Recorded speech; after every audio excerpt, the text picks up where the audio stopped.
Big boss హౌస్లో మన industry చూసింది, ప్రజలు చూశారు. మనకి సరైన క్యారెక్టర్ పడాలంటే యూ హ్యావ్ టు వెయిట్. ఖచ్చితంగా వెయిట్ చేయండి, కష్టపడాలి, హార్డ్ వర్క్ చేయాలి. Day and night hard work చేస్తేనే మనము ఇది ఏదైతే మనకి ఒక స్టెప్పింగ్ స్టోన్ లాగా. నేను వీళ్ళందరూ కూడా ఎప్పుడు చెప్పేవాడిని బిగ్ బాస్ హౌస్లో, వీడికి చెప్పేవాడిని, వాడికి ఎవరికి చెప్పేవాడిని. నీకు చెప్పడానికి వీడు నాతో ఉండేవాడు కాదు కదా, వీడు నా వెనకాల ఉండేవాడు రెడీగా. సో అంటే నాకు బాగాలేతే ఉండేవాడు వెనకాల. సో వీళ్ళిద్దరికి ఎప్పుడు, ఎందుకంటే చాలా బాగా షేర్ చేసుకునేవాళ్ళు అంతకంటే ఎప్పుడు చెప్పేవాడిని, బిగ్ బాస్ అనేది 10 दिन का సుల్తాన్. 10 రోజుల తర్వాత మనందరం కూడా మళ్ళీ నార్మల్ లైఫ్ ఏముండదురా, ట్రస్ట్ మీ. కానీ గుర్తింపు, ఒక స్టెప్పింగ్ స్టోన్ అది. ఓకే వీళ్ళు ఇట్లా ఉన్నారు, సో ఈ క్యారెక్టర్ వీడు పనికి వస్తాడు. వాడు ఎవడో రాస్తాడు క్యారెక్టర్, ఖచ్చితంగా రాస్తాడు. నమ్మాలి, ఇక్కడ ఇండస్ట్రీని నమ్మాలమ్మా. మీరందరూ కూడా నమ్మాలి, నిజాయితీగా ఉండాలి. నిజాయితీగా ఉంటే వస్తుంది. ఎవరు కంగారు పడద్దు.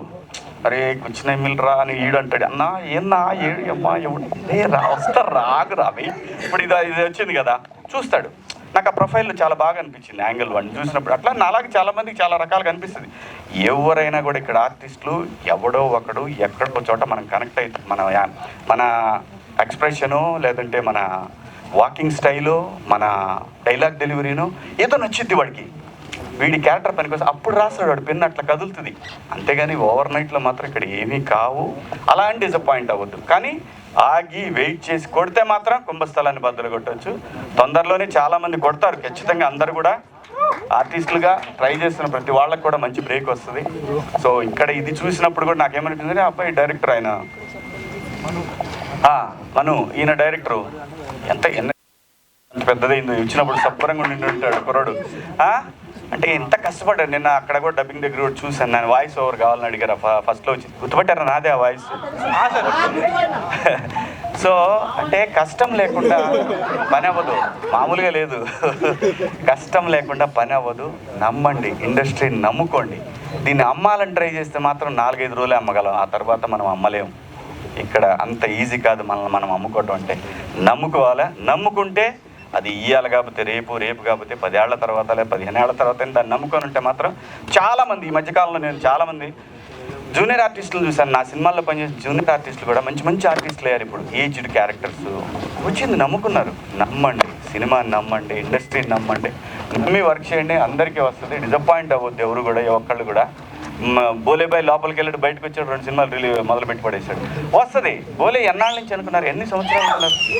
దాదాపు 20 సంవత్సరాల నుంచి తను స్ట్రగుల్ అవుతా ఉన్నాడు ఇక్కడ ఇండస్ట్రీలో. మరి ఇవాళ బోలే అనగానే హీరో అనేది వచ్చిందండి. దాని వెనకాల 20 ఏళ్ల కష్టం ఉంది. అంత ఈజీ కాదు. కాబట్టి నేను ఇంత ఎందుకు చెప్తున్నా అంటే, వీళ్ళందరూ కూడా డిసప్పాయింట్ అవుతా ఉన్నారు కొంతమంది. మేబీ మనోడు కూడా చాలా ఎక్స్పెక్టేషన్ పెట్టుకొని ఉండొచ్చు, కానీ వస్తుంది. తను ఇన్స్టాగ్రామ్లో ఉన్నాడు, మంచి బ్రహ్మాండంగా రీల్స్ చేస్తున్నాడు, దాని నుంచి డబ్బులు వస్తున్నాయి అన్నీ. ఇవాళ నిజంగా చెప్పాలంటే నేను హీరోగా బిజీగా ఉన్నప్పుడు ఇవన్నీ లేవు. ఈ వ్యాపారం, ఇది పత్తి వ్యాపారం బాగుండేది అసలు ఆ రోజుల్లో. అది అప్పుడు ఏం లేదు. సినిమా ప్రొడ్యూసర్ ఇస్తేనే డబ్బులు, లేకపోతే ఇంక యూట్యూబ్ లేదు, ఇన్స్టా లేదు, ఫేస్బుక్ లేదు, దేని నుంచి డబ్బులు లేవు. అందరికీ అన్ని డిపార్ట్మెంట్లు, ఒక ఆర్టిస్టులని కదా ఎవరి. ఇవాళ చూడండి అన్నీ ఉన్నాయి. ఖచ్చితంగా ప్రతి ఒక్కళ్ళకి బ్రేక్ వస్తుంది. మీ అందరికి కూడా బ్రేక్ రావాలి మనస్ఫూర్తిగా కోరుకుంటా ఉన్నాను. అలాగే ప్రొడ్యూసర్ గారు ఇది మంచి సక్సెస్ అవుతుందండి. దీని తర్వాత సినిమా తీయండి, మాలో ఎవరో ఒకళ్ళని పెట్టి, మా వాళ్ళని పెట్టి మంచి సినిమా తీయండి. జాగ్రత్తగా దగ్గరుండి తీసుకోండి. మళ్ళీ ఇంటికాడుండి తీశారంటే మాత్రం మీకు సినిమా కనపడిన తర్వాత.